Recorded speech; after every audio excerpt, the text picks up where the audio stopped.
Les célébrations de Noël à Bethléem.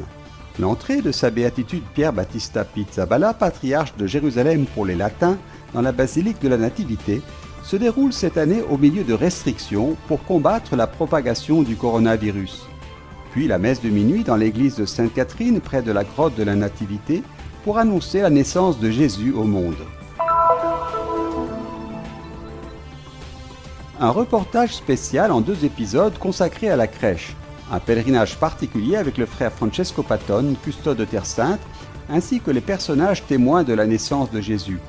Les textes bibliques, les données historiques et l'origine de cette tradition séculaire.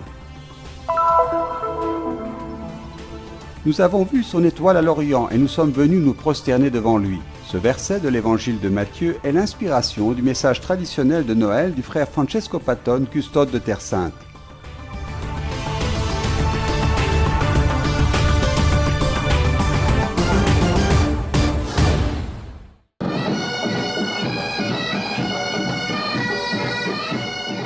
Notre société est forte malgré toutes les difficultés, a déclaré sa béatitude Monseigneur Pierre Battista Pizzaballa, patriarche de Jérusalem des Latins, à son arrivée à Bethléem la veille de Noël.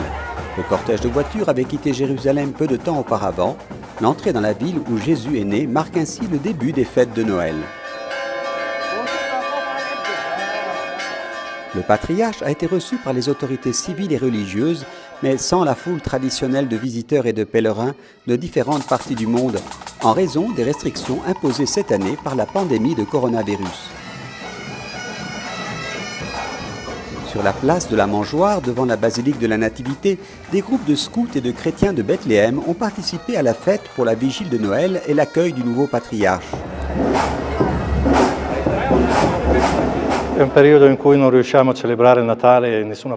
C'est une période pendant laquelle nous ne pouvons célébrer nulle part dignement Noël dans le monde en raison des restrictions imposées par le Covid.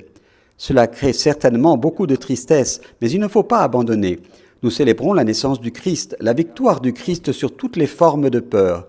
Nous avons eu une année terrible, mais ce Noël est le début d'un nouveau monde. C'est un nouveau départ dont nous avons absolument besoin.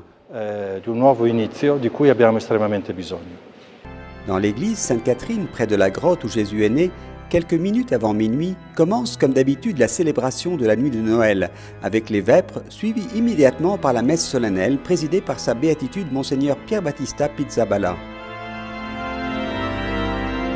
En raison des restrictions, la célébration accueille un petit nombre de personnes, mais l'intensité et l'émotion du moment sont toujours grandes.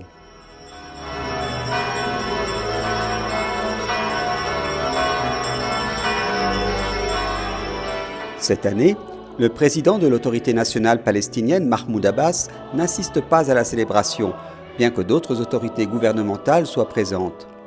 Dans son homélie intitulée « Le peuple qui marchait dans les ténèbres a vu une grande lumière », le patriarche réfléchit aux difficultés du moment, mais il entend aussi apporter de l'espoir, citant les promesses de Dieu présentes dans les lectures de ce soir.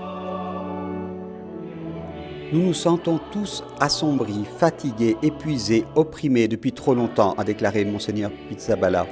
Sous le joug lourd de cette pandémie qui bloque nos vies, paralyse les relations, met à rude épreuve la politique, l'économie, la culture, la société.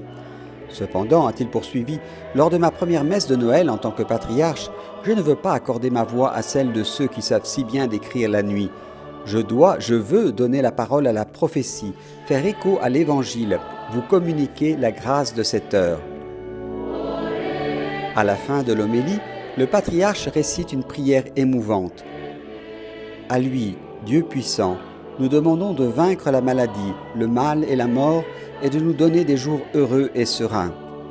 À lui, notre Sauveur et Seigneur, nous promettons de donner ce que nous sommes et ce que nous avons, pour que son chemin soit connu sur la terre, son salut parmi toutes les nations. Amen. Confère le psaume 66-67, verset 3.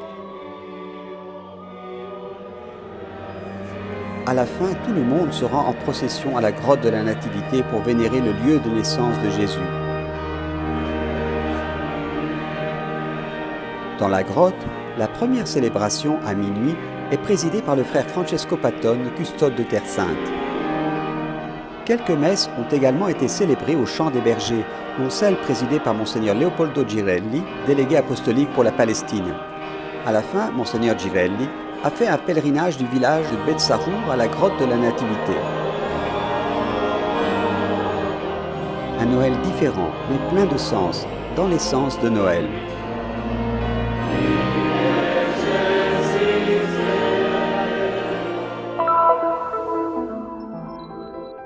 Le signe merveilleux de la crèche, si cher au peuple chrétien, suscite toujours étonnement et émerveillement.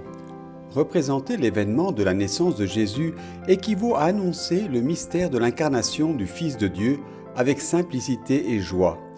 La crèche, en fait, est comme un évangile vivant qui déborde des pages de la Sainte Écriture. Ce sont les paroles du pape François dans la lettre apostolique Admirabile Signum sur la signification et la valeur de la crèche. Nous vous proposons un pèlerinage spécial avec frère Francesco Patton, custode de Terre Sainte, et les personnages témoins de la naissance de Jésus. Nos guides seront les textes bibliques, les données historiques et l'origine de la tradition séculaire. La parola presepio è una parola latina. Le mot crèche est un mot latin. Il signifie simplement mangeoire. Elle désigne donc la mangeoire dans laquelle Marie, après avoir donné naissance à Jésus, l'a enveloppé dans des langes et l'a placé dans la mangeoire, comme le raconte l'évangéliste Luc. C'est donc de la mangeoire que la représentation de la scène a pris son sens. Significato anche la rappresentazione della scena. Les premiers témoignages historiques sur une scène de la Nativité remontent au IIIe et IVe siècle, mais la première crèche au sens moderne du terme est celle mise en scène par saint François d'Assise à Noël 1223 dans la petite ville de Greccio en Italie. L'originalità di San Francesco è quella. L'originalité de saint François est qu'il a fait reproduire en quelque sorte une crèche vivante, dans le sens où les bergers et tout le monde ont participé à cette célébration, et donc Tommaso da Celano, qui est le premier biographe, a dit qu'il semblait que Greccio soit devenu une autre Bethléem. D'une manière ou d'une autre, toute la scène de la naissance de Jésus à Bethléem est recréée dans cette petite ville de la vallée de Rieti dans le Latium. Paese della Valle Reatina in Lazio. San Francesco chiede un permesso. Saint François demande une permission spéciale pour pouvoir célébrer au-dessus de la Nativité, au-dessus de la crèche, afin de pouvoir voir de ses propres yeux cette scène qu'il avait vue quelques années auparavant quand il avait été pèlerin ici en Terre Sainte, et de pouvoir célébrer l'Eucharistie au-dessus de la crèche. Il a aussi aidé les chrétiens de cette époque à comprendre le mystère de l'incarnation. Comme Jésus s'est fait petit dans l'incarnation, ainsi Jésus continue à se faire petit pour se donner à nous dans l'Eucharistie. Per donarsi a noi nell'Eucaristia. Oui, c'est vrai. Il n'y a pas besoin de beaucoup de paroles dans ce nouveau Bethléem, situé au cœur des Apennins du Latium, a déclaré le pape François lors de sa visite à Greccio l'année dernière pour signer la lettre apostolique Admirabile Signum. La scène qui se trouve sous nos yeux, souligne le pape François, exprime la sagesse dont nous avons besoin pour saisir l'essentiel. Dans les récits évangéliques de Saint Luc et Saint Matthieu, on trouve les premiers personnages. E i personaggi principali sono Maria, la madre di Gesù, Giuseppe.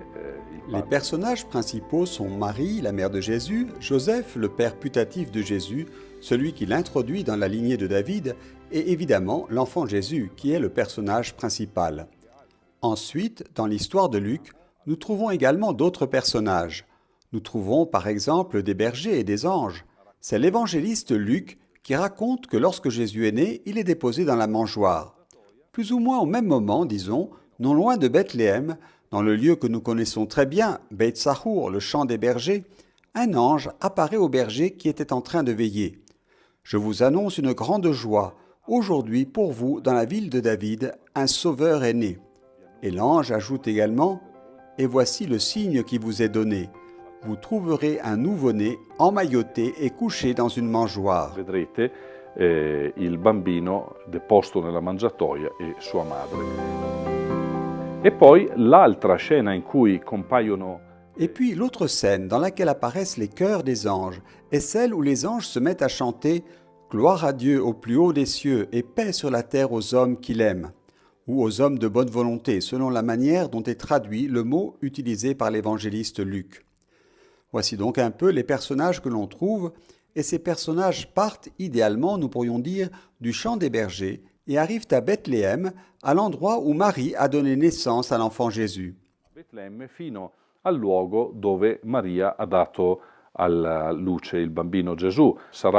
Ce sera plus tard le protévangile de Jacques, un évangile apocryphe, qui nous dira que Jésus est né dans une grotte. Et c'est la tradition qui nous rappelle qu'il est né dans une grotte, et non seulement nous le rappelle, mais nous dit dans quelle grotte. La grotte que nous vénérons comme la grotte de la Nativité.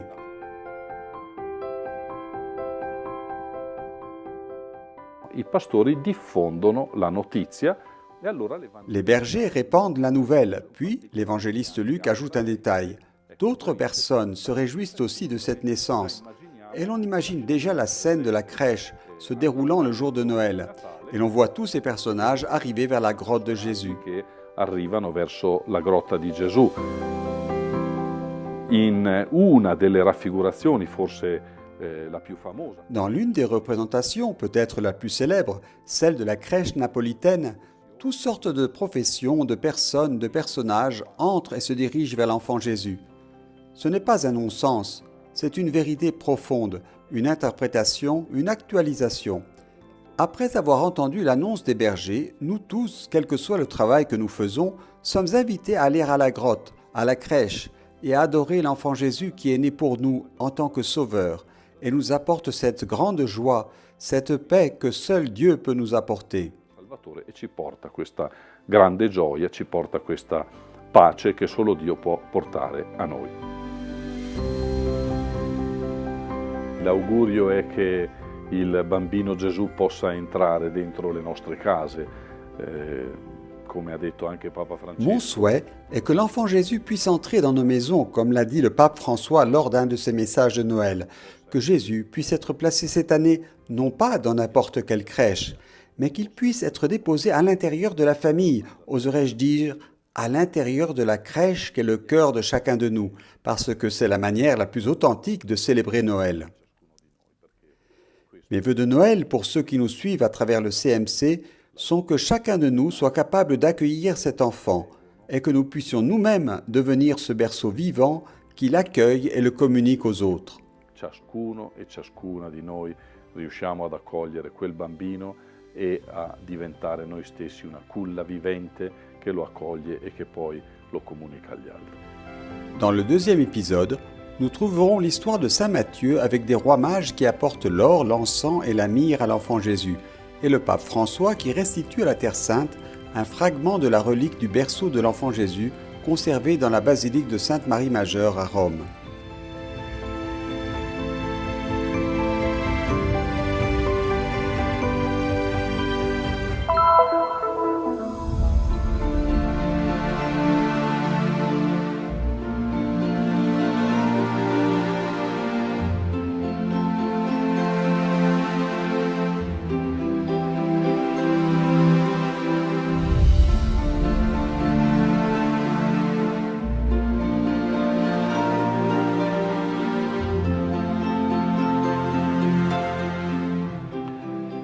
È certamente un Natale strano quello che stiamo per celebrare. Per la prima volta, dopo tanti anni, la città di Betlemme, nei giorni in cui tutto il mondo guarda lei, è vuota. Nel racconto del primo Natale gli alberghi erano pieni di gente venuta a farsi registrare e per questo Maria e Giuseppe dovettero cercare rifugio in una grotta. Oggi invece gli alberghi sono chiusi perché vuoti, perché non ci sono pellegrini venuti a celebrare la nascita di Gesù. Grazie a Dio non è vuota la grotta della Natività perché la comunità cristiana locale, nonostante le terribili difficoltà economiche che sta attraversando, continua a vivere nella città in cui Gesù è nato e continua anche a celebrare con gioia e con speranza la nascita del bambino venuto a salvarci. Quest'anno desidero farvi arrivare gli auguri di Natale dall'altare dei Magi che si trova dentro la grotta della Natività, proprio di fronte alla mangiatoia in cui Maria depose il bambino Gesù. Tutti noi ricordiamo che, sentito l'annuncio dell'angelo, i pastori furono i primi a venire ad adorare il Salvatore. Poi, dopo qualche tempo, come racconta l'Evangelista Matteo, vennero i magi. Questi saggi, partiti dall'Oriente, rappresentano tutti noi, tutta l'umanità. Tutta l'umanità è alla ricerca di quel bambino che cambia il destino di ognuno di noi e del mondo intero. Tutta l'umanità, accogliendo questo bambino, è invitata a diventare un'unica famiglia in cui siamo tutti fratelli e sorelle, figli dell'unico Padre che ci ha mandato il suo Figlio e di quel Figlio ci ha donato lo Spirito. Riscoprirsi tutti fratelli e sorelle significa oggi riscoprire anche il valore della solidarietà con chi si trova nella stessa situazione del bambino Gesù al momento della sua nascita, bisognoso di essere accolto, senza una casa, privo dei beni di prima necessità, perseguitato dal potente di turno, costretto a fuggire dal proprio paese. I magi sono un esempio anche per noi, condividono quello che hanno di più prezioso e mettono il bambino Gesù al centro della loro vita. Anche oggi il bambino Gesù continua a rendersi presente nel bimbo che chiede di poter nascere, nel vecchio messo da parte, nell'ammalato privo di compagnia, nel forestiero esiliato, nel povero emarginato, in ogni piccolo e scartato della società. In questo tempo di sofferenza, di incertezza, di solitudine e angoscia, a ciascuno di voi e alle vostre famiglie, agli ammalati e a chi si prende cura di loro, giunga dalla grotta di Betlemme l'annuncio che riporta gioia e pace dentro le nostre case, speranza dentro i nostri cuori e salvezza nel mondo intero. Buon Natale dal luogo in cui i magi ci insegnano a inginocchiarci davanti al bambino Gesù per adorarlo, per metterlo al centro della nostra vita, per offrire i doni più preziosi a Lui che si è voluto mettere nelle nostre mani e donarsi a noi e per noi interamente. Buon Natale!